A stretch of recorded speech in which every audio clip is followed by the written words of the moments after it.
आपल्या शहरातील प्रत्येक घडामोडी लेटेस्ट अपडेट पाहण्यासाठी आपल्या पब्लिक मीडिया चॅनलला लाईक, शेअर, सबस्क्राईब आणि फॉलो करायला विसरू नका।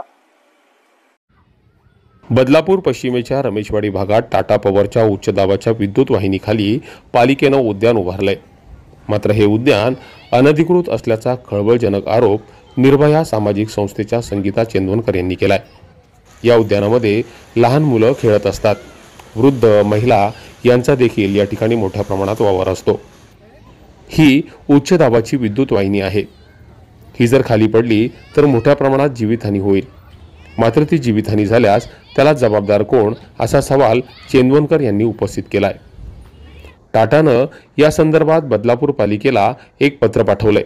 त्यामध्ये हे बांधकाम काढून टाकण्याचं त्यांनी बदलापूर पालिकेला सांगितलंय।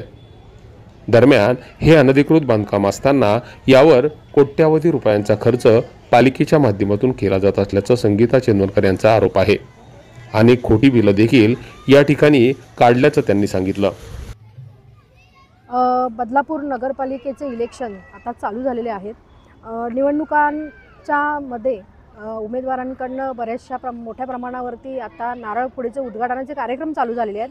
त्या अनुषंगाने आजपासून बदलापूर शहरामध्ये होत असलेला भ्रष्टाचार किंवा त्या भ्रष्टाचाराच्या माध्यमातून सत्ताधाऱ्यांनी कशाप्रकारे पैसे नगरपालिकेतून काढलेले आहेत आणि आज जी काही मोठ्या प्रमाणावरती उद्घाटनं चालू आहेत, लोकांची दिशाभूल करायचा प्रयत्न चालू आहे, तो लोकांच्या समोर आणण्यासाठी बदलापूरकरांना बदलापूर शहरातली काय परिस्थिती आहे हे दाखवण्यासाठी बदलापूर शहरामध्ये माझे शहर माझा अभिमान नावाने आम्ही एक आजपासून माझ्या निर्भया सामाजिक संस्थेच्या मार्फत आम्ही एक अभियान चालू केलेलं आहे, ज्यामध्ये आम्ही रोज बदलापूर शहरांना बदलापूरकरांना बदलापूरमधल्या 5-5 गोष्टी अशा दाखवणार आहोत की ज्याच्यामध्ये बदलापूरकरांनी आता विचार करायचा आहे की नक्की आपण मतदान करायचं आहे कोणाला।